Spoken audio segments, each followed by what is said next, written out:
Oke, selamat pagi Bapak, Ibu, dan rekan-rekan sekalian. Semoga kita dalam keadaan sehat walafiat. Selamat bergabung di webinar series yang diadakan oleh KMMB bekerja sama dengan CMA. Dan tidak terasa kita sudah memasuki series ke-22 dengan tema How to Building Our Company Vision. Nah, bagi Bapak Ibu yang ingin melihat dan menyimak seri-seri sebelumnya dapat diakses melalui channel YouTube KMMB Konsultan Manajemen. Nah, selain itu, jika Bapak Ibu juga ingin mengakses layanan-layanan yang kami sediakan dari KMMB, bisa melalui website kmmb.co.id ataupun media sosial KMMB lainnya. Nah, sebelum kita memasuki series webinar ke-22, saya izin memperkenalkan diri, nama saya Tiara, sebagai moderator yang akan memandu sesi webinar hari ini, dengan sesi pertama yang akan diisi oleh Bapak Andri, selaku konsultan asosiat KMMB. Nah, mungkin bisa kita sapa dulu. Selamat pagi, Bapak Andri.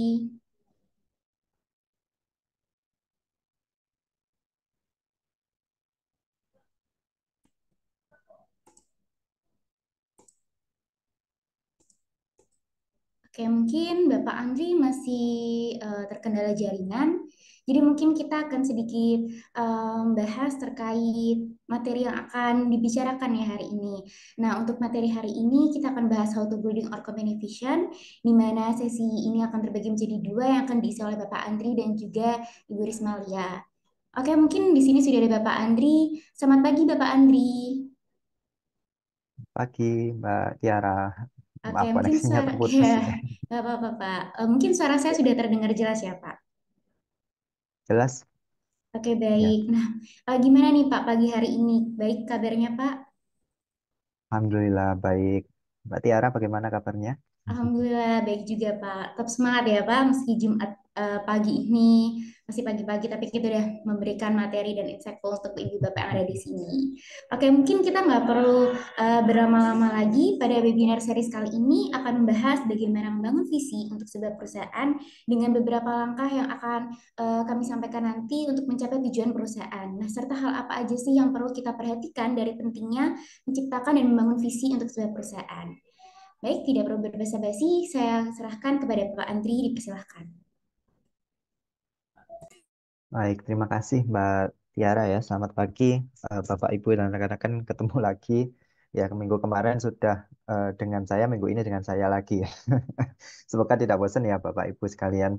Jadi yang tadi disampaikan Mbak Tiara, pagi hari ini kita materinya terkait dengan bagaimana membangun visi dari organisasi atau dari perusahaan kita demikian. Seperti itu. Mungkin bisa dilanjut next slide.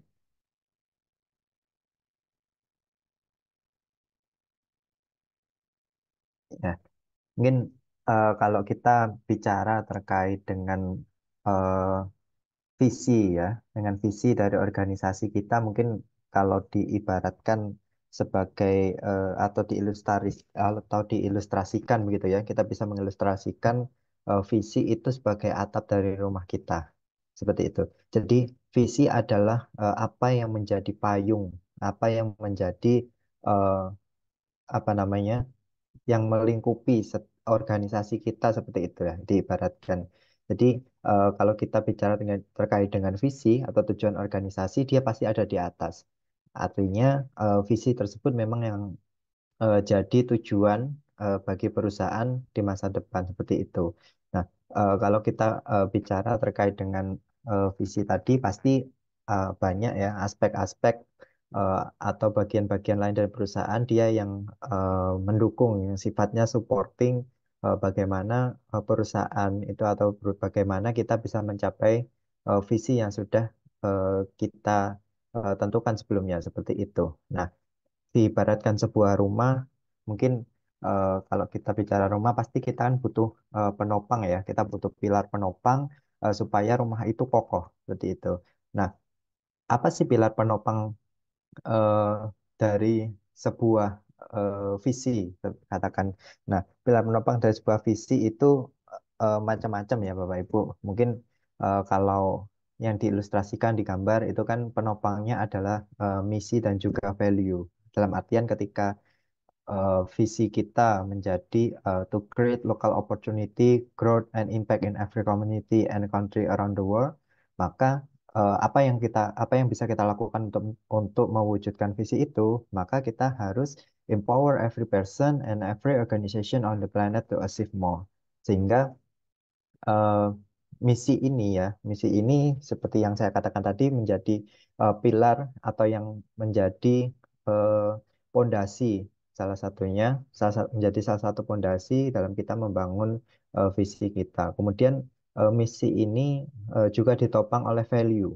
Nah, kalau kita bicara eh, bagaimana kita beroperasi ya, atau bagaimana perusahaan itu eh, beroperasi, tentu kita nggak akan lepas dari yang namanya value juga. Mungkin kalau Bapak Ibu yang ada di BUMN, value ini eh, akhlak ya, terkait dengan akhlak. Atau mungkin dari Bapak Ibu yang lain di perusahaannya masing-masing pasti juga punya value yang menjadi ciri khas seperti itu.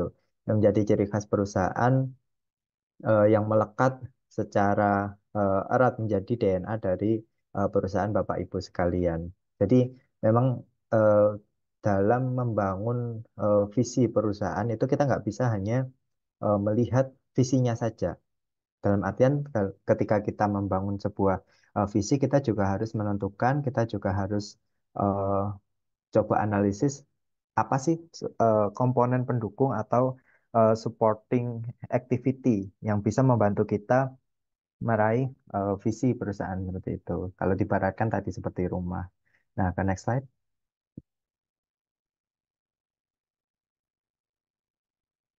Oke. Nah, kalau tadi kita coba ibaratkan visi dari perusahaan itu adalah sebuah rumah dan visi itu menjadi atap di tempat kita bernaung atau apa yang menaungi perusahaan seperti itu. Nah, dari eh, apa namanya visi tersebut sebetulnya ketika kita eh, berusaha merumuskan atau membangun visi dari organisasi itu juga ada beberapa aspek yang menjadi katakanlah sebagai aspek apa namanya penyusun ya sebagai aspek penyusun dari visi kita itu sebetulnya ada dua core ideologi dan juga perumusan masa depan seperti itu. Nah, core ideologi sendiri itu adalah inti atau karakter dari perusahaan Bapak Ibu sekalian.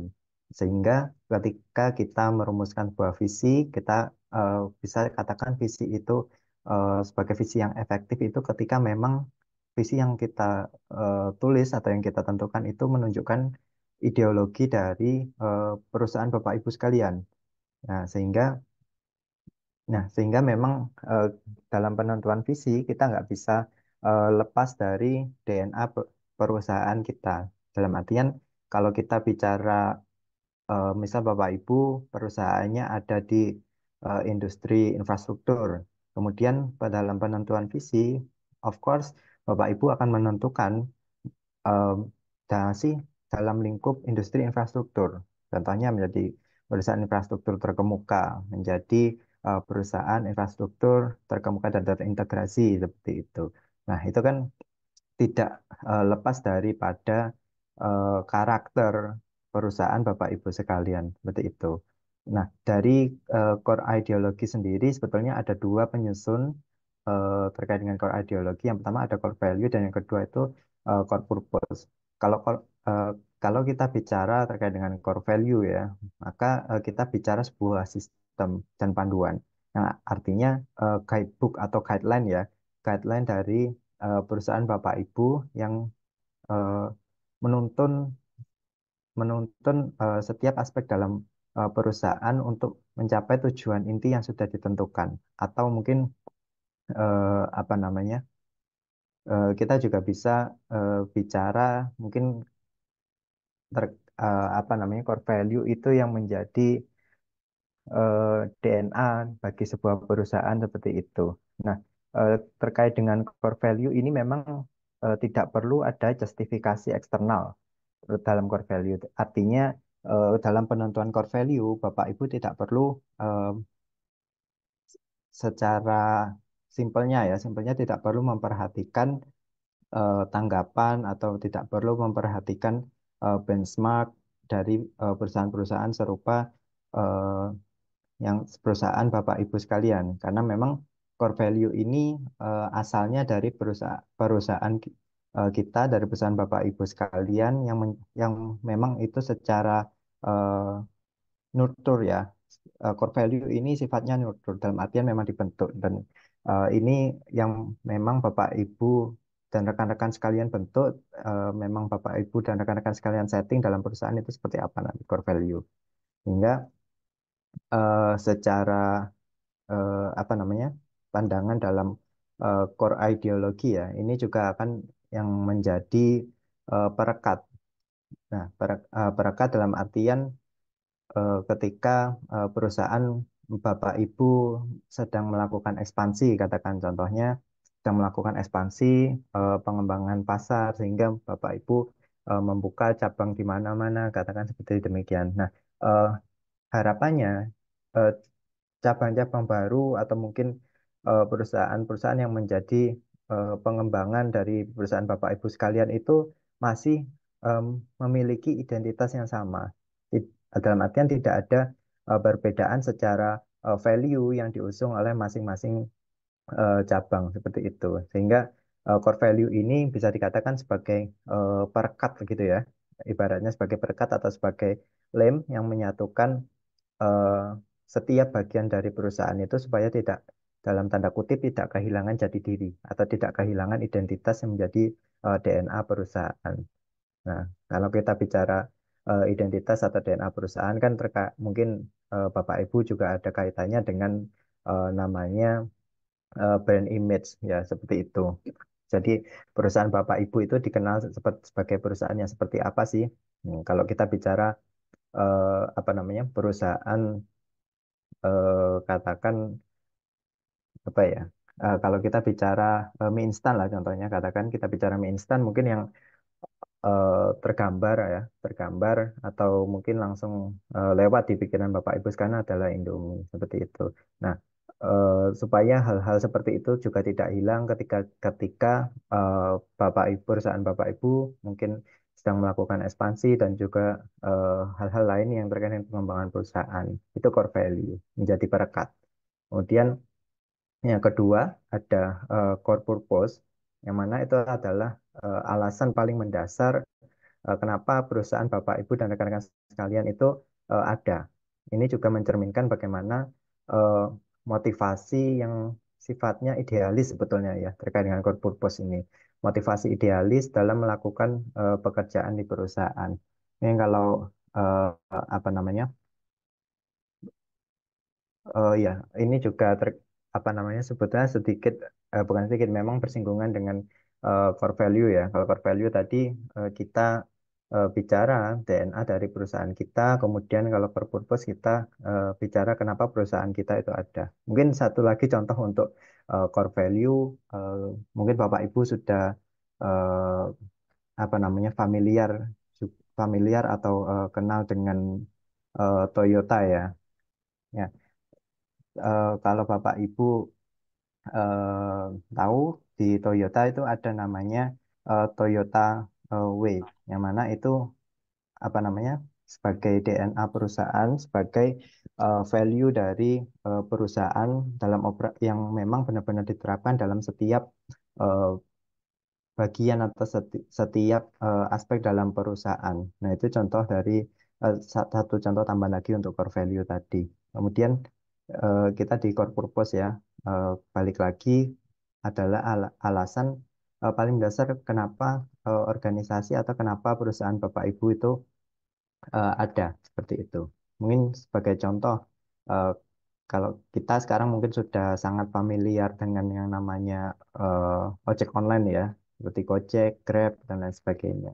Nah, kenapa sih alasan adanya ojek online? Mungkin ambil contoh kenapa adanya Gojek. Mungkin Bapak Ibu juga sudah sering membaca hal itu ya. Alasan kenapa Pak Nadiem waktu itu menciptakan Gojek, karena apa namanya, keinginan dari Pak Nadiem sendiri untuk ibaratnya salah satu alasannya adalah melakukan simplifikasi seperti itu, dan menyatukan supaya para ojek online ini ada satu tempat, ada satu eh, platform gitu ya yang mengikat para ojek online itu. Salah satu alasannya juga demikian.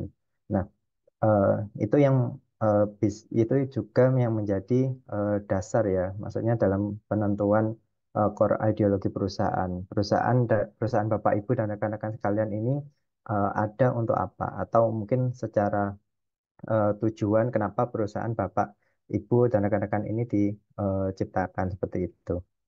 Nah, lanjut ke slide berikutnya.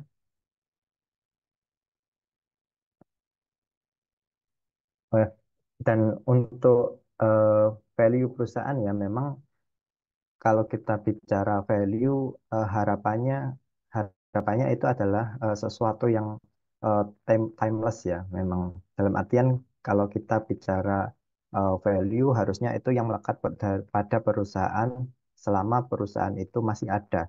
Sehingga kenapa kita ingin value itu timeless? Karena memang sebagai contoh eh, dalam aspek teknologi yang mana eh, apa namanya perkembangannya itu sangat cepat sehingga kalau kita eh, buat value dari perusahaan kita itu ada time bound-nya atau terbatas pada waktu tertentu atau mungkin terlalu melekat pada suatu kondisi tertentu. Nah, ditakutkan ketika ada perubahan dari aspek yang menjadi value perusahaan itu, maka value itu tidak lagi relevan. Nah, sebagai contoh terkait dengan value, semisal perusahaan Bapak Ibu dan rekan-rekan punya value untuk memberikan produk dengan kualitas eh, katakanlah kualitas A gitu, atau secara kualitas itu terbatas pada dimensi tertentu lah. Kita kita sebut itu sebagai A. Nah, ketika ada pergeseran atau perkembangan dari sisi industri yang mana produk dengan kualitas A itu tadi tidak lagi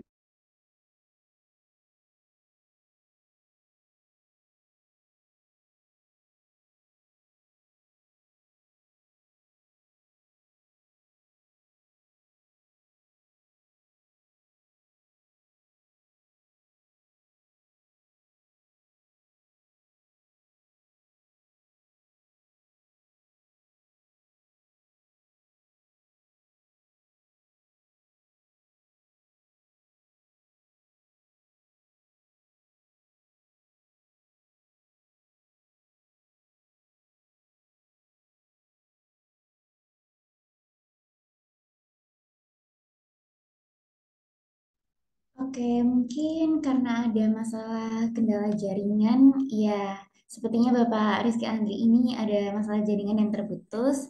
Jadi mungkin kita sambil tunggu Bapak Andri, mungkin boleh kita spill nih sedikit webinar-webinar sebelumnya dan maupun webinar sesudahnya. Mungkin dari tim admin bisa ditampilkan dulu.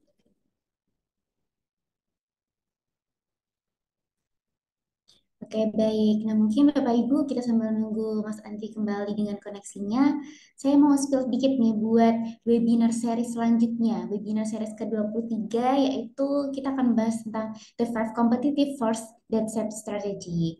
Nah, Bapak Ibu yang masih ingin nih untuk mencari tahu tentang terkait webinar seri selanjutnya, mungkin bisa dicatat hari dan tanggalnya, yaitu Jumat depan, tanggal 14 pukul 9 pagi. Nah, Bapak Ibu juga bisa mengajak rekan-rekan maupun saudara untuk cari ilmu bareng di webinar series kita. Nah, selanjutnya webinar series ke-24 maupun 25 dan seterusnya akan insya Allah kami rutin lakukan pada setiap hari Jumat pukul 9 pagi. Nah, berikut ini merupakan webinar series KMMB sesi selanjutnya yaitu dari 23 Jumat depan, kemudian 24, 25, 26, dan juga sampai 30. Yang mungkin Bapak Ibu bisa lihat pada layar dengan tema-tema yang telah kami sediakan yang mungkin Bapak Ibu tertarik nih untuk mencatat tanggalnya untuk mengikuti webinar series kita. Nah, tapi jika Bapak Ibu pun tidak bisa hadir pada hari webinar series, Bapak Ibu tenang aja karena kami akan selalu menampilkan rekordan kami kembali di YouTube kami yaitu KMMB Konsultan yang dapat Bapak Ibu akses kapanpun dan dimanapun.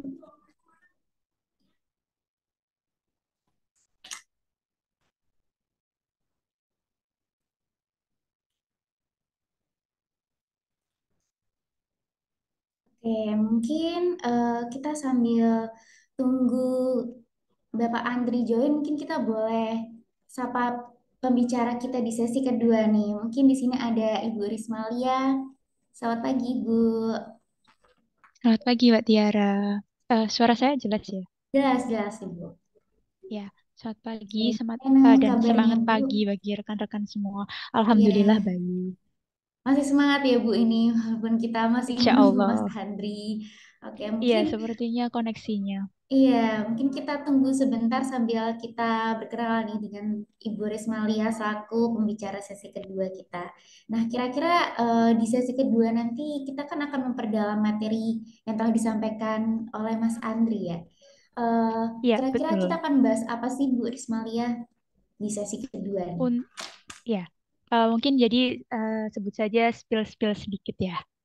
Jadi untuk di bagian kedua, setelah bagian pertama yang dipaparkan oleh Mas Andri, itu adalah bentuk atau contoh-contoh penerapan dari core value, tujuan tujuan perusahaan dan tujuan inti yang telah dijelaskan oleh Mas Andri tadi yang diterapkan atau bentuk penerapannya dalam perusahaan. Nanti akan banyak beberapa perusahaan yang kami tunjukkan dan contoh penerapannya itu merupakan contoh penerapan dari bagian yang pertama.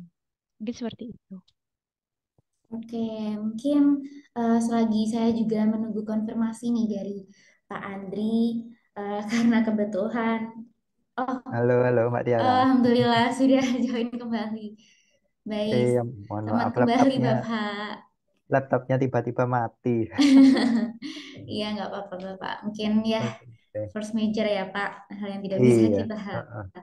Ya, mohon maaf ya Bapak, Oke, Ibu, oke, dan oke. rekan-rekan sekalian atas ketidaknyamanannya. Mungkin saya mau izin lanjutkan materi penyampaian materi yang sebelumnya. Jadi kita tadi sampai di purpose ya, yang mana menjadi alasan kenapa perusahaan Bapak Ibu dan rekan-rekan semua itu ada atau alasan pembentukannya seperti itu. Tadi terakhir mungkin ya saya sampaikan bahwa core value ini diharapkan adalah sesuatu yang timeless. Dalam artian ketika ada perubahan di industri, ketika ada eh, transisi gitu, value kita ini tidak tergerus. Nah, kita kan juga menghindari mungkin kalau dari sisi pesaing kan kita juga menghindari adanya eh, dari sisi pesaing atau dari sisi internal perusahaan kan kita menghindari adanya value destroyer di situ. Nah, tapi kita juga tidak boleh lupa bahwa dari sisi eh, eksternal atau mungkin dari sisi industri itu kan transisi juga sangat cepat ya Bapak Ibu, terutama yang mungkin perusahaan Bapak Ibu yang bergerak di bidang teknologi dan informasi gitu kan perkembangannya sangat cepat sehingga kita memang tidak ingin bahwa value kita ini eh, mudah tergerus atau mudah hancur ketika ada eh, transisi dari sisi eksternal tadi atau perkembangan zaman seperti itu. Nah, makanya harapannya value yang kita terapkan atau value yang kita susun itu adalah sesuatu yang sifatnya timeless. Nah, itu mungkin yang jadi catatan penting. Nah, ke slide selanjutnya mungkin. Oke, tadi saya sampaikan eh, dalam perumusan visi itu sebenarnya ada dua komponen ya. Tadi yang pertama kita bicara core ideologi, jadi identitasnya perusahaan, DNA-nya kita seperti apa gitu. Kita mau DNA perusahaan kita seperti apa. Kemudian yang bagian kedua adalah envision future atau dalam artian bagaimana kita merumuskan masa depan perusahaan kita itu akan kita bawa atau perusahaan kita itu ingin jadi perusahaan yang seperti apa. Nah, dalam proses perumusan masa depan ini ada dua mungkin ya dua aspek yang mungkin Bapak Ibu bisa highlight juga terkait dengan bagaimana merumuskan masa depan atau visi perusahaan. Yang pertama itu namanya BHEX Bapak Ibu. Jadi eh, ini adalah rencana yang sifatnya ambisius. Nah, di depan sudah di state seperti itu. Rencana yang sifatnya ambisius yang memang tujuan utamanya di penyusunan BHEX ini adalah untuk meningkatkan eh, organisasi secara keseluruhan. Maksudnya, ini adalah visi kita, ini adalah tujuan organisasi kita yang sifatnya ambisius atau yang sifatnya berani gitu ya, yang sifatnya eh, berani dan menyeluruh. Dalam artian ini yang jadi tujuan kita bersama. Nah, memang eh, kalau kita bicara eh, goals yang dia itu sifatnya BHEX ini ya Bapak Ibu itu memang adalah tujuan jangka panjang. Dalam artian memang kalau Bapak Ibu dalam merumuskan visi perusahaan memang tidak bisa dipungkiri belum tentu visi itu akan terwujud misal 5 tahun ke depan atau mungkin kurang dari 5 tahun itu sangat sulit Bapak Ibu memang. Maka maka dalam penyusunan visi kenapa kita merumuskan atau kita men-state visi kita itu sebagai sesuatu yang ambisius eh, karena karena itu yang akan jadi ibaratnya pemacu ya atau menjadi dorongan bagi perusahaan kita untuk jadi lebih baik atau eh, bisa mewujudkan tujuan kita itu juga berlaku dalam waktu yang panjang. Dalam artian sekali kita menentukan visi, bisa saja visi itu berlaku lebih dari 5 tahun, mungkin 10 tahun, bahkan hingga 30 tahun. Butuh waktu 30 tahun untuk mewujudkannya. Nah, eh, ya, karena itu dalam penyusunan visi, memang harapannya visi itu adalah something yang ambisius. Kita harus berani dalam merumuskan visi. Tapi jangan lupa dalam perumusan visi mungkin eh, karena kita terlalu berani sehingga kita kita merumuskan atau kita men-state sesuatu yang nggak achievable gitu. Nah, eh, mungkin yang bisa Bapak Ibu perhatikan dalam penyusunan visi itu ada kerangka eh, namanya SMART ya. Jadi jadi memang spesifik itu salah satunya harus achievable atau eh, A ini ya Bapak Ibu. Nah, eh, spesifik, measurable, achievable, kemudian juga relevan dan ada time bound-nya. Nah, eh, ya seperti itu. Jadi dalam penentuan visi karena saya bilang mungkin visi kita harus ambisius, kita harus berani dalam menentukan visi perusahaan. Tapi karena terlalu ambisius, terlalu berani sampai kita lupa bahwa visi itu adalah sesuatu yang ingin kita capai. Jadi dalam penentuan visi itu tetap kita harus memperhatikan beberapa aspek yang mungkin bisa jadi bantuan bagi Bapak Ibu dan rekan-rekan dalam menyusun visi itu SMART itu tadi ya, spesifik, measurable, dan harus achievable visi itu, kemudian relevan dan juga ada time bound gitu, seperti itu. Kemudian ya, kemudian yang kedua itu ada vivid description dalam dalam arti dalam penyusunan future atau masa depan ini itu juga memberikan gambaran yang benar-benar vivid, gambaran yang benar-benar eh, jelas ya tentang apa yang dapat dikaitkan untuk mencapai BHEX itu tadi. Dan tadi di BHEX kita merumuskan atau kita men-state visi kita sebagai sesuatu yang ambisius. Nah, bagaimana kita bisa eh, mewujudkan visi yang sudah kita tentukan itu tadi? Nah, kita harus tentukan deskripsi yang eh, jelas gitu. Bagaimana kita bisa mewujudkan visi itu tadi? Kenapa kita harus tentukan rencana aksi kita lah ya, begitu ibaratnya. Kenapa kita harus menentukan rencana aksi perusahaan dalam mewujudkan atau bagaimana upayanya dalam mewujudkan visi itu tadi supaya visi ini juga terkesan lebih hidup. Nah, dalam dalam artian kalau kita eh, memberikan mimpi ya, kita memberikan mimpi kepada karyawan kita memberikan mimpi kepada orang-orang yang bekerja dengan kita, tapi mimpi itu serasa tidak nyata atau mimpi itu serasa menjadi sesuatu yang hanya ada di angan-angan, dalam artian tidak achievable.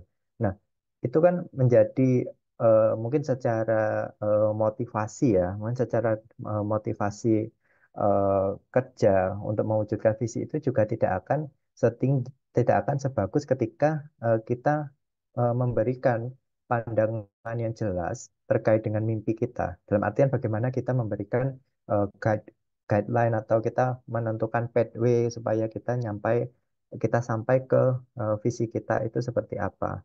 Dan supaya visi itu juga lebih menarik dan lebih nyata tadi yang saya sampaikan. Supaya tidak hanya jadi sesuatu yang ada di angan-angan tanpa kita tahu eh, bagaimana cara kita ke sana itu harus lewat mana.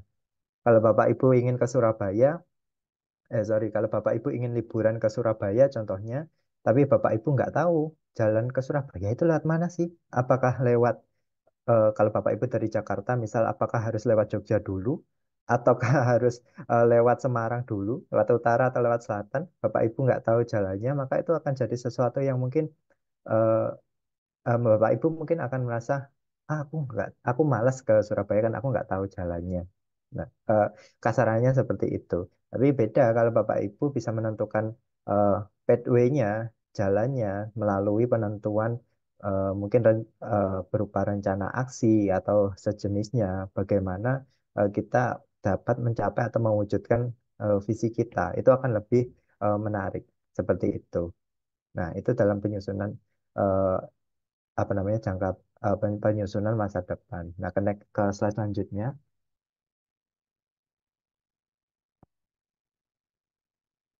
Ya, dari dua dari dua aspek tadi ya, kita sudah bicara per ideologi yang jadi identitas perusahaan kita, jadi DNA perusahaan kita. Kemudian bagaimana kita merumuskan masa depan dari perusahaan kita. Tadi kita bicara PHEX ya, tujuan yang sifatnya ambisius, berani, 10 sampai 30 tahun ke depan yang masih relevan gitu.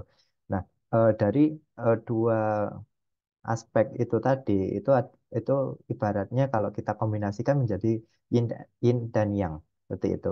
Kita dalam articulating a vision atau dalam penyusunan visi, dua aspek ini akan jadi eh, sesuatu yang saling melengkapi. Dalam artian kita tahu DNA kita, kita tahu core ideologi dari perusahaan kita, tapi kita tidak eh, bisa atau kita tidak punya pandangan dalam menentukan masa depan organisasi kita, itu akan jadi sesuatu yang timpang begitu ya mungkin ya. Jadi sesuatu yang timpang. Kita kita bisa mengenali diri sendiri, tapi kita tidak tahu mimpi kita seperti apa. Pun sebaliknya, kita tahu mimpi kita jadi apa, kita tahu perusahaan kita ingin jadi seperti apa, tapi kita tidak kenal dengan diri sendiri. Kita tidak kenal dengan identitas atau DNA diri kita sendiri. Artinya, eh, semisal Bapak Ibu ingin, semisal Bapak Ibu ingin menjadi perenang handal, tapi ternyata Bapak Ibu itu tidak nyaman mungkin ya, tidak nyaman dengan air, atau mungkin Bapak Ibu punya eh, apa namanya alergi dengan air gitu ya.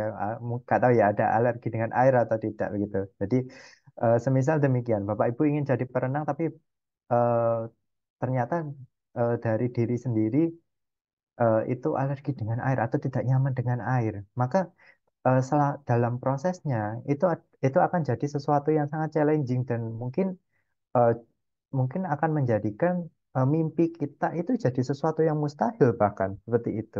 Maka penting bagi kita ya, bagi Bapak Ibu dan rekan-rekan sekalian, bagi kita semua, ketika kita menyusun visi dari perusahaan, selain kita punya pandangan yang kita punya pandangan yang ambisius tadi ya, kita punya pandangan yang ambisius, kita eh, merencanakan perusahaan kita ingin jadi seperti apa, tapi jangan lupa untuk juga mengenali diri sendiri, mengenali apa namanya, mengenali perusahaan Bapak Ibu dan rekan-rekan secara internal. Dan tadi yang di awal yaitu menentukan DNA-nya perusahaan itu atau core value-nya perusahaan itu seperti apa. Itu yang nanti tetap akan dibawa oleh perusahaan 10, 20, 30 tahun mendatang selama proses eh, mencapai visi perusahaan seperti itu. Nah, begitu Mbak Tiara ya. Mungkin untuk yang pertama, mungkin ada feedback mungkin dari Bapak Ibu juga boleh kita kan sharing terkait dengan visi perusahaan ya. Kita share di sini sharing terkait dengan visi perusahaan. Mungkin dari Bapak Ibu dan rekan-rekan sekalian ada yang ingin sharing nih eh, tentang perusahaannya. Sebetulnya core value dari perusahaan Bapak Ibu ini apa? Terus kemudian harapannya ke depan itu perusahaan Bapak Ibu ingin jadi perusahaan yang seperti apa? Apa namanya? Behavior-nya perusahaan Bapak Ibu seperti apa? Nah, silakan nanti kalau ada yang ingin sharing terkait dengan aspek-aspek itu bisa langsung saja begitu. Ya, itu Mbak Tiara. Oke, baik. Terima kasih Pak Andri. Luar biasa ya materi sesi pertama ini insightful sekali. Kita jadi banyak mendapat banyak wawasan nih terkait hal-hal dasar dalam membangun visi perusahaan. Nah, bagaimana juga kita memvisualisasikan nih visi sebagai landasan dan juga sebuah perusahaan ini sebagai tempat yang kita bisa visualisasikan sebagai rumah gitu. Jadi kita harus menunjukkan ideologi diri kita dan juga perlu kita perhatikan apa aja sih core value yang pengen kita bawa nih sebagai fondasi dari sebuah perusahaan. Oke, mungkin untuk Bapak Ibu eh, apabila ingin memiliki pertanyaan dan sharing-sharing bisa nih mulai dikirim di kolom komentar atau mungkin nanti bisa resen di akhir sesi. Nah, selanjutnya saya juga izin mengingatkan untuk Bapak Ibu ataupun rekan-rekan yang barangkali tadi terlewat nih dari materi awal atau mungkin ingin mereview materi webinar sebelum-sebelumnya, jangan khawatir karena webinar ini selalu kami record dan selalu kami upload di media KMMB. Salah satunya Bapak Ibu bisa mengunjungi media kami di YouTube channel yaitu dengan nama KMMB Konsultan Manajemen. Dan juga untuk Bapak Ibu dan rekan-rekan yang belum melakukan absensi dapat melakukan absensi terlebih dahulu pada link yang telah disantumkan pada chat Zoom atau mungkin admin bisa mengirimkan linknya kembali agar Bapak Ibu bisa mendapatkan sertifikat yang nanti akan dikirimkan di grup WhatsApp. Baik, di sini ada yang raise hand kepada Bu Endang, mungkin saya persilakan on mic. Mitigasi resikonya. Selamat pagi, mohon yang mau bertanya boleh kan ya? Sudah dibuka ya? Bertanya jawab. Baik, selamat selamat pagi Pak Rizky. Tadi kan dijelaskan yang untuk Bu Endang. penyusunan visi ini kita harus punya apa? Core value sama core purpose. Eh, Kalau tentang core kompetensi gimana ya Pak? Maksud saya kalau core value kan biasanya memang sudah melekat di kita, tapi itu tata nilai ya kalau di kami melaksanakan itu tata nilai dari perusahaan maupun insan dari perusahaan. Nah, kalau untuk core kompetensinya Pak, atau misalnya kompetensi inti dari perusahaan itu perlu nggak ya misalnya dituangkan di visinya? Selain kalau core purpose kan tujuan ya berarti ya itu bisa tujuan atau cara untuk mencapai visinya bisa lewat bisa diurai di misi. Nah, tapi kalau core kompetensi gitu loh Pak, kita perlu nggak sih kenali core kompetensi kita supaya eh, lebih apa ya lebih powerful sama lebih eh, nyata lebih kelihatan bukan nyata ya, lebih lebih pasti bahwa itu loh visi kita di situ tapi kita masukin kompetensi intinya. Terima kasih Pak. Oh, Oke, Ya, terima kasih Ibu. terima Mungkin kasih. Bapak Andri boleh. Ya, boleh langsung dijawab ya. Terima kasih Bu Endang ya pertanyaannya. Eh, ini terkait dengan core kompetensi. Memang kalau kita lihat sekilas ya, core kompetensi ini sedikit apa bukan sedikit ya memang kalau kita lihat sekilas akan rasanya bersinggungan dengan yang namanya core value begitu ya Bu Endang ya. Nah sehingga apakah ketika kita berusaha mengenali diri kita sendiri dalam sebuah proses pernyataan visi perusahaan apakah core kompetensi ini penting atau bagi kita untuk kita state atau kita masukkan dalam visi seperti itu.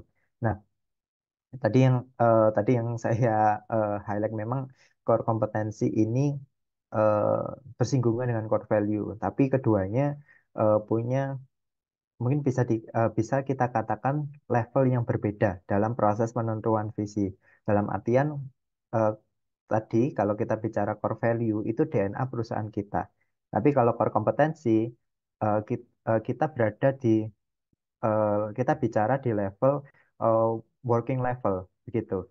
Sehingga tadi yang saya sampaikan, kalau kita dalam penyusunan core value itu mungkin sorry, kalau dalam penyusunan core value kita harapannya adalah sesuatu yang timeless. Dalam artian itu tidak akan berubah atau itu tidak akan tergerus seiring dengan adanya transisi atau perubahan dari entah itu dari sisi industrinya atau dari sisi kompetitornya dan sejenisnya.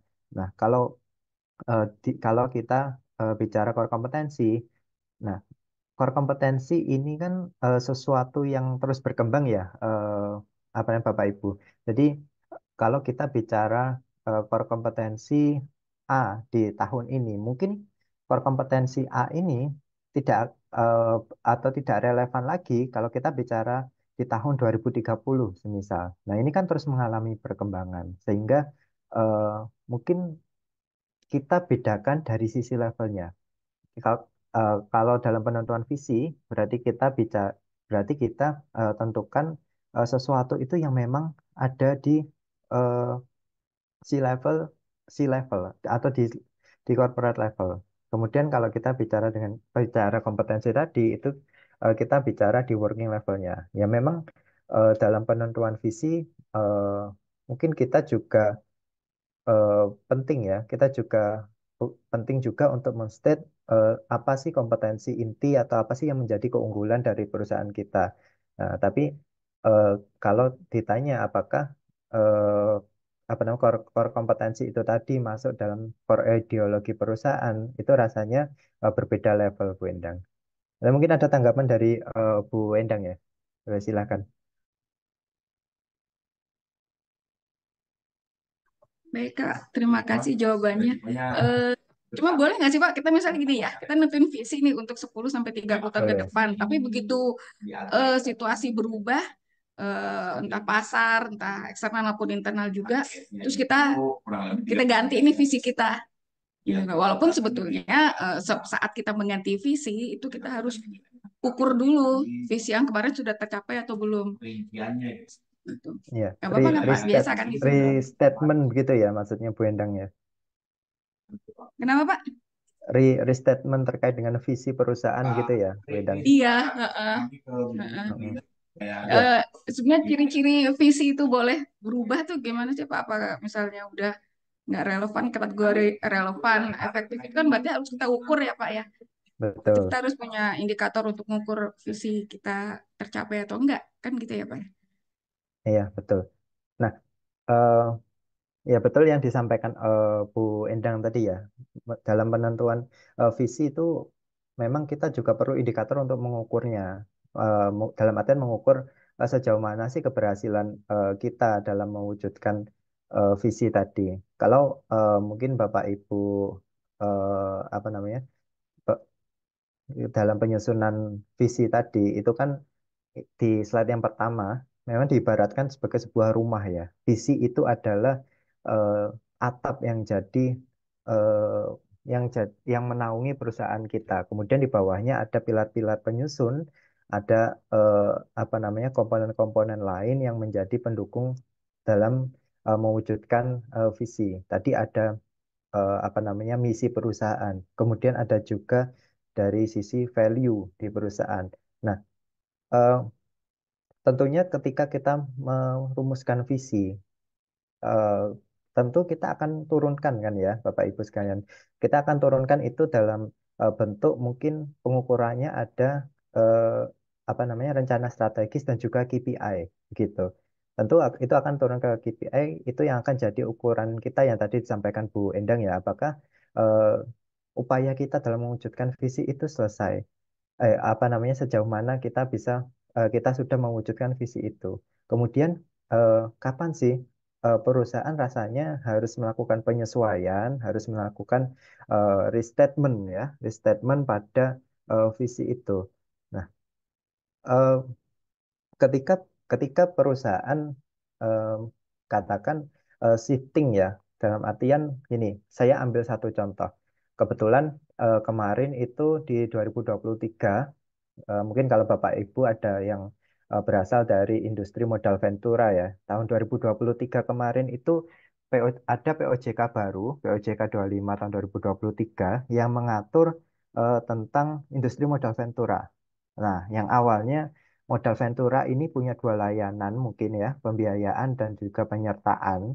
Nah, setelah munculnya POJK baru yang mengatur bahwa modal ventura itu harus fokus pada salah satu jenis usaha. Apakah dia fokus ke penyertaan atau dia fokus ke pembiayaan usaha, begitu. Nah, eh, kebetulan apa namanya modal ventura yang pernah saya pegang sebelumnya itu dia lebih banyak porsinya fokusnya di penyertaan. Nah, namun setelah ada POJK baru itu, kemudian ada juga arahan dari pusat gitu ya, ada arahan dari induk usaha bahwa kamu fokus saja ke pembiayaan.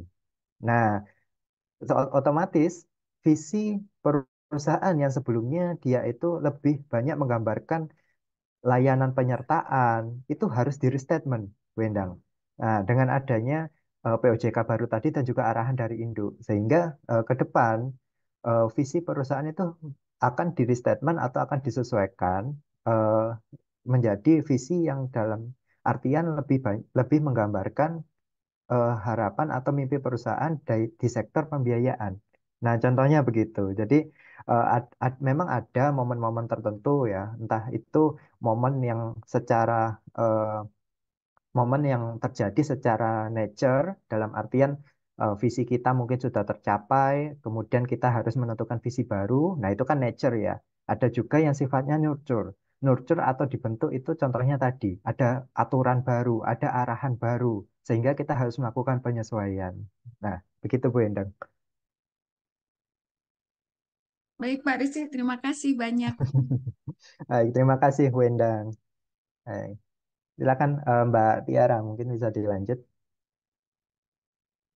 Oke, mungkin maaf sebelumnya ini sepertinya gantian jaringan saya yang agak bermasalah.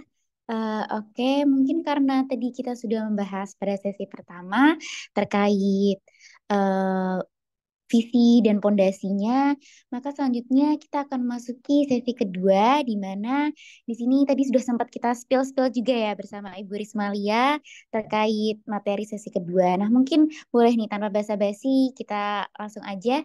Saya persilahkan kepada Ibu Rismalia. Oh, gitu. Baik. Suara saya terdengar ya?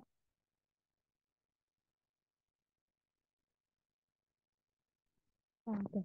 Sekali lagi saya sapa rekan-rekan sekalian, selamat pagi dan semangat pagi Bapak Ibu dan rekan-rekan sekalian. Nah, bagian kedua atau bagian berikutnya ini merupakan bentuk penerapan atau contoh dari bagian pertama atau bagian yang telah dipaparkan oleh Mas Andri sebelumnya. Nah, yang pertama ini adalah terkait dengan core value. Secara sederhananya, core value berkaitan dengan prinsip-prinsip yang Halo, suara saya sudah terdengar? Tes.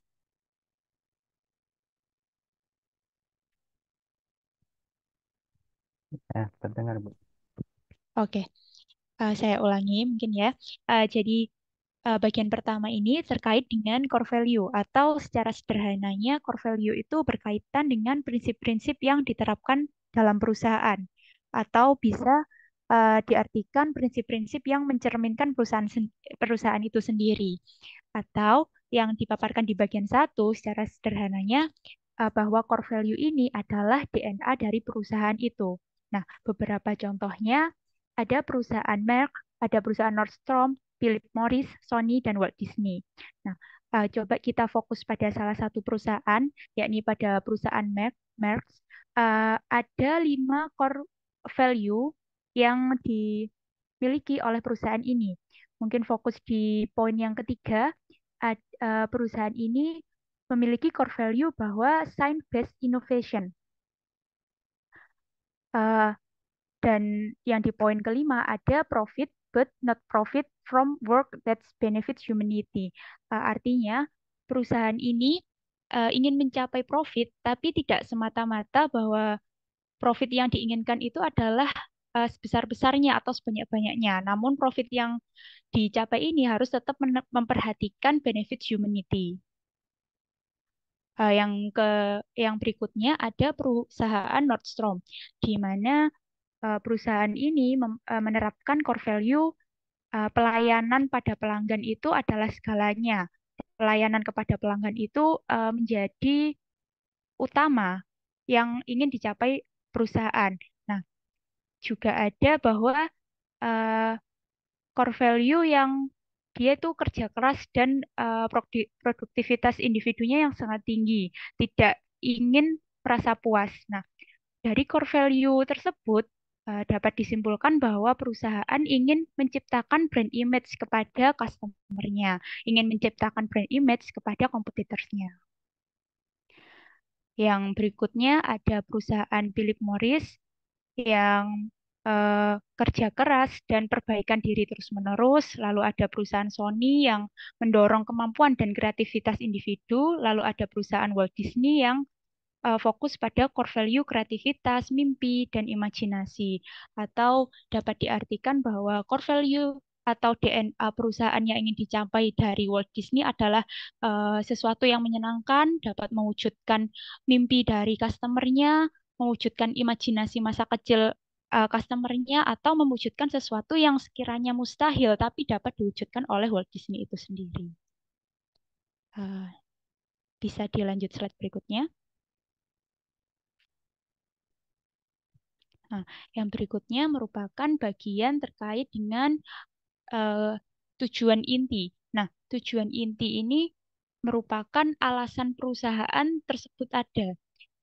Jadi, kenapa perusahaan tersebut didirikan? Kenapa perusahaan tersebut apa yang ingin dicapai perusahaan untuk memenuhi keinginan customer-nya? Nah, itu terjawab dalam tujuan inti. Beberapa contohnya misalnya Walt Disney. Jadi tujuan inti dari adanya Walt Disney itu apa? Adalah untuk membuat customer-nya happy. Nah, melalui apa? Melalui DNA perusahaan yang telah diciptakan sebelumnya itu. Jadi melalui kreativitas, mimpi, dan imajinasi yang diciptakan oleh Walt Disney. Lalu ada juga perusahaan McKinsey & Company, yaitu untuk membantu perusahaan menjadi lebih successful melalui penerapan-penerapan strategi-strategi yang harus diterapkan oleh perusahaan-perusahaan tersebut. Mungkin bisa lanjut.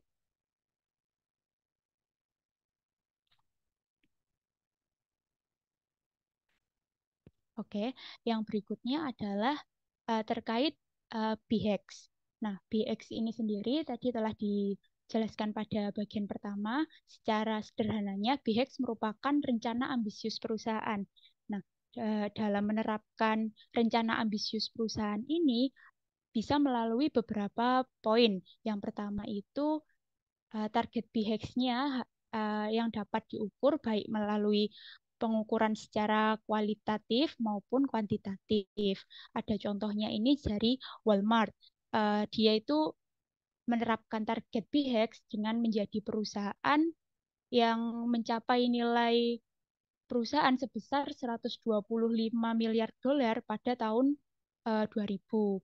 Atau dari perusahaan Ford Motor Company yang dia ingin mendemokratisasikan mobil pada saat itu, yakni di tahun 1900-an. Atau BHEX dapat dicapai dengan menetapkan musuh secara one by one. Jadi misalnya dari Nike di tahun 1960, dia dengan lantang, dengan ambisius, bahwa dia ingin mengalahkan Adidas. Atau juga ada dari perusahaan Honda di tahun 1970, dia secara ambisius menetapkan bahwa perusahaan Honda adalah Yamaha wo Subusu, atau akan melawan, akan menghancurkan dari perusahaan kompetitor, yakni perusahaan Yamaha. Yang berikutnya, BHEX ini juga bisa diwujudkan dengan menetapkan role model. Contohnya yang diterapkan oleh perusahaan Watkins Johnson pada tahun 1996, yakni mereka menunjukkan bahwa visi BHEX-nya, rencana ambisiusnya itu ditunjukkan dengan menjadi orang yang dihormati dalam 20 tahun seperti Hewlett Packard. Nah, Hewlett Packard ini adalah contoh role modelnya. Pantes gue nggak pernah tawarin. Dan yang terakhir, melalui internal transformation yang diterapkan oleh perusahaan Rockwell, di mana mereka dengan ambisius menyatakan bahwa akan mengubah perusahaan menjadi perusahaan teknologi yang terdiversifikasi terbaik di dunia. Nah, seperti itu. Boleh lanjut? Nah, lalu slide yang terakhir ini merupakan kombinasi atau istilahnya kesimpulan dari materi pada pagi hari ini, di mana kami menggunakan contoh, yakni perusahaan Sony, tepatnya di tahun 1950. Untuk perusahaan Sony sendiri telah menetapkan core value atau DNA perusahaan, yakni Evolution of the Japanese Culture and National Status, menjadi pioner atau menjadi yang terdepan, menjadi yang pertama, dan encouraging individual ability dan creativity. Lalu juga menetapkan core purpose, inovasi dan aplikasi teknologi yang bermanfaat bagi general public. Juga menerapkan BHEX atau rencana ambisius, yakni menjadi perusahaan yang terkenal dalam poor quality image of Japanese product. Dan selanjutnya terdapat vivid description atau gambaran yang digunakan untuk mencapai dari BHEX itu sendiri, yaitu melalui create produk yang menjadi persuasif around the world, menjadi produk Japan pertama yang menuju US market, menjadi sukses dalam inovasi, dan lain sebagainya. Mungkin seperti itu, Mbak Tiara.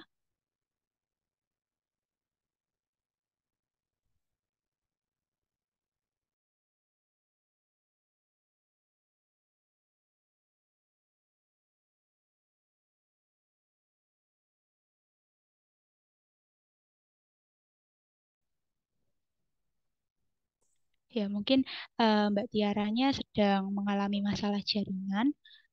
Bagi Bapak, Ibu, dan rekan-rekan sekalian yang... Suara saya terdengar? Oh iya, sudah.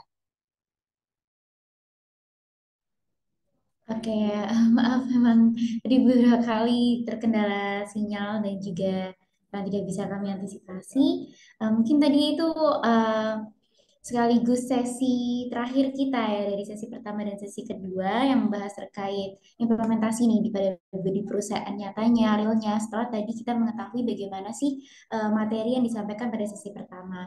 Nah, mungkin untuk Bapak Ibu ataupun rekan-rekan yang memiliki pertanyaan ataupun penasaran nih, kira-kira ingin lebih diulik lagi, mungkin bisa meninggalkan pertanyaan di kolom komentar ataupun di kolom chat Zoom, ataupun mungkin Bapak Ibu bisa raise hand dan on mic di Zoom meetings ini sekalian. Dan saya juga ingin mengingatkan untuk Bapak Ibu yang belum mengisi presensi absensi, mungkin bisa mengisi presensi absensi untuk mendapatkan sertifikat yang telah dikirimkan di chat Zoom.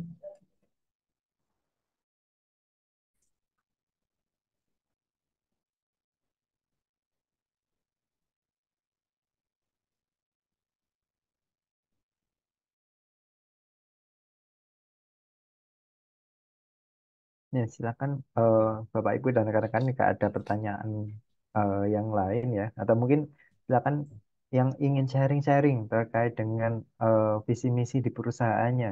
Nah, itu juga boleh silakan biar mungkin bisa jadi tambahan insight ya dari yang lain gitu.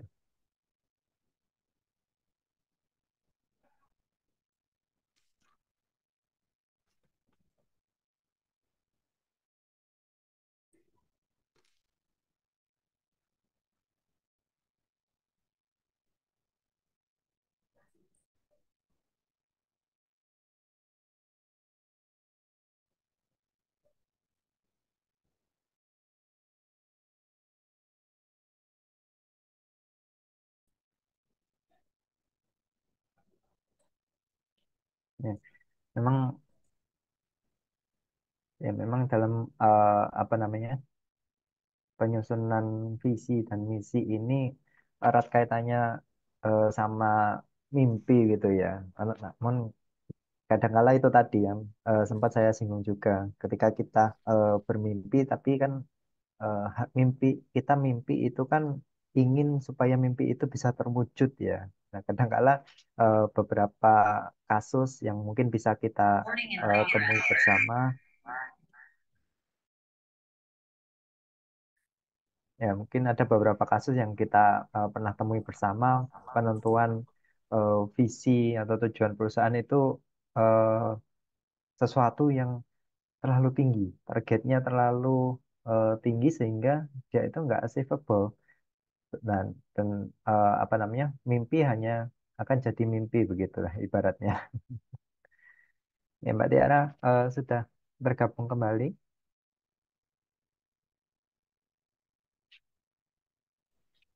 Halo, Bapak Andri, Bu Risma. Maaf, iya, aduh, terlempar lagi. Tapi sepertinya saya izin off cam ya Bapak Ibu dan rekan-rekan untuk menghindari terlempar lagi dari Zoom.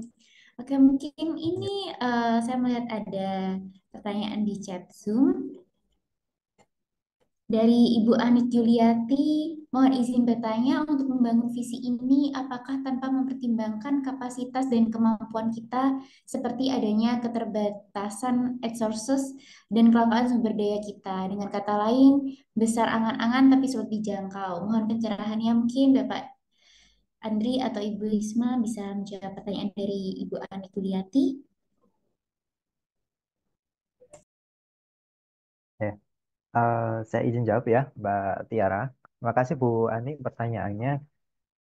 Nah, barusan ya, barusan saya highlight bahwa eh, sering kita temui kadang kita bermimpi tapi kita tidak tidak mengukur apakah mimpi itu sesuatu yang bisa kita raih.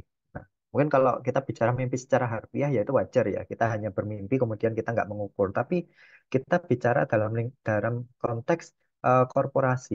Kita bicara dalam konteks korporasi, mimpi korporasi ini seperti apa? Tentu dalam penentuan mimpi ini kita juga harus mengukur. Tadi yang saya sampaikan di depan ada kerangka yang bisa membantu kita dalam menyusun visi itu namanya SMART. Nah, salah satu aspek dari kerangka SMART itu ada komponen achievable. Apakah mimpi atau visi yang kita eh, apa namanya state di awal itu adalah sesuatu yang achievable. Kemudian ukurannya apa? Nah, kalau kita eh, bicara dari sudut pandang kapasitas atau kemampuan gitu ya. Nah, sebetulnya vi- apa namanya mimpi ini juga bisa jadi pemicu gitu ya. Bisa jadi pemicu bagi kita atau penyemangat lah ya, penyemangat bagi kita supaya kita supaya kita itu dalam tanda kutip berkembang. Nah, tapi kalau ada pertanyaan lagi, bagaimana berkembangnya? Nah, ini kan yang kita bicarakan soal turunan dari visi itu. Jadi, ketika kita bicara, saya beri contoh semisal eh, kita punya impian, kita ingin overseas. Jadi, kita ingin perusahaan kita bisa bisa masuk ke pasar ke negara-negara yang ada di Asia. Sebagai contoh demikian. Tapi kita juga sadar bahwa perusahaan kita tidak belum belum ya, bukan tidak, belum punya resource ya, belum punya resource untuk kita masuk ke pasar Asia, kita masuk ke negara-negara yang ada di pasar Asia. Tapi kita melihat ada peluang di situ. Dalam artian secara industri ya, mungkin secara industri eh, perkembangannya cukup baik, kemudian dari sisi permintaan layanan tersebut di negara-negara yang ingin kita tuju itu juga cukup baik. Ada opportunity di sana, tapi kita terkendala belum punya resource. Nah, itu yang harus kita kulik sebetulnya di turunan eh, visi kita. Kita tadi state ingin masuk ke pasar Asia. Bagaimana caranya masuk ke pasar Asia? Kalau kita punya keterbatasan pada resource kita, apakah kita akan secara greenfield, artinya kita benar-benar babat alas gitu ya, babat alas di pasar itu, atau kita akan konsorsium mungkin, konsorsium, joint operation, atau sejenisnya yang lain seperti itu. Nah, eh, kalau bukan mungkin, kalau apa namanya terkait dengan adanya keterbatasan resource, sebetulnya kita masih bisa eh, dalam tanda kutip ya, dalam tanda kutip mengakali hal tersebut selama tujuan kita, visi yang ada di awal tadi itu adalah sesuatu yang achievable begitu. Jadi jangan sampai karena adanya keterbatasan resource di awal, karena kita belum punya eh, resource, kemudian kita merasa, wah ini mimpi nggak achievable nih, ini mimpi yang mustahil. Nah, jangan demikian, karena kalau kata pepatah, selalu apa namanya, selalu ada jalan menuju Roma, begitu ya. Gitu ya Bapak Ibu. Jadi even kita ada keterbatasan resource untuk saat ini, tapi juga jangan jadikan itu sebagai obstacle yang membuat kita takut bermimpi gitu. Pasti ada sesuatu yang bisa kita ulik di sana terkait dengan turunan dari visi kita, terkait dengan strategi yang bisa kita pakai untuk mewujudkan visi kita begitu. Ya, mungkin begitu Bu Ani. Kalau mungkin ada feedback dari Bu Ani, silakan. Atau mungkin Mbak Risma mau menambahkan juga silakan.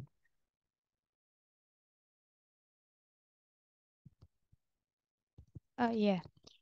Eh, saya rasa jawaban dari Mas Andri itu sudah sangat menjawab ya untuk pertanyaannya dari Bu Ani. Nah, em, jadi bisa disimpulkan kalau dalam menentukan visi ini memang banyak sekali pertimbangan yang harus diperhatikan. Nah, tidak hanya dari bahkan dari sudut pandang materi itu tidak hanya dari materi yang kita bahas di hari ini saja, di pagi hari ini saja, tapi ada materi-materi lain yang perlu diperhatikan juga seperti dari materi SMART yang disampaikan oleh Mas Andri itu tadi. Nah, materi SMART ini sebetulnya uh, bisa diperoleh lagi pada webinar-webinar dari KMMB di minggu-minggu yang telah ada atau bahkan yang akan ada. Jadi silakan stay tune untuk mendapatkan insight terbaru dari materi-materi lain yang bisa melengkapi dari pertanyaan-pertanyaan yang mungkin belum terjawab di webinar pada pagi hari ini. Mungkin itu aja tambahan dari saya. Oke, terima kasih Bu Anik atas pertanyaannya dan juga Pak Andri dan Bu Risma atas jawabannya yang menurut saya luar biasa ya. Itu benar-benar menjawab kayak bagaimana perusahaan ini meski memiliki obstacle tapi itu tidak menjadi halangan ataupun rintangan untuk perusahaan menemukan strategi-strategi lainnya untuk mencapai tujuan. Nah, mungkin masih kami buka pertanyaan ataupun sharing nih dari Bapak, Ibu, dan rekan-rekan yang mungkin ingin mempertanyakan terkait how building our company vision pada materi hari ini. Mungkin kami tunggu.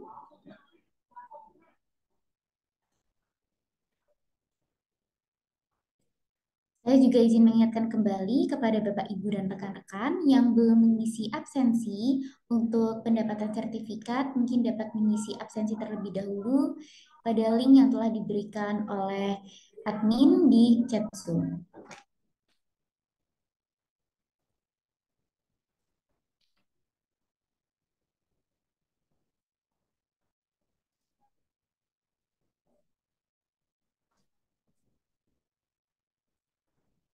Kami juga ingin reminder kembali kepada Bapak Ibu rekan-rekan terkait materi webinar selanjutnya, yaitu series ke-23, di mana akan dilaksanakan pada Jumat depan pukul 9 terkait the five competitive first date set strategy. Nah, mungkin Bapak Ibu bisa mencatat jadwalnya ataupun juga mereview kembali webinar series yang pernah kita adakan sebelumnya di media kami, YouTube channel, yaitu KMNB Konsultan Manajemen. Oke, mungkin karena tidak ada pertanyaan, kami akhiri webinar series pada pagi hari ini. Saya ucapkan terima kasih kepada Bapak Andri dan Ibu Risma selaku pemateri, dan terima kasih juga kepada Bapak Ibu dan rekan-rekan sekalian yang telah bergabung dalam webinar series kali ini. Sebelum saya akhiri, jangan lupa untuk mengisi link absen kembali yang sudah disediakan di chat Zoom dari KMMB agar semakin luas ilmu dan manfaat yang didapatkan. Sampai bertemu lagi di webinar series berikutnya. Kurang lebih mohon maaf, saya akhiri. Wassalamualaikum warahmatullahi wabarakatuh. Waalaikumsalam warahmatullahi wabarakatuh. Terima kasih Bapak Ibu dan rekan-rekan sekalian.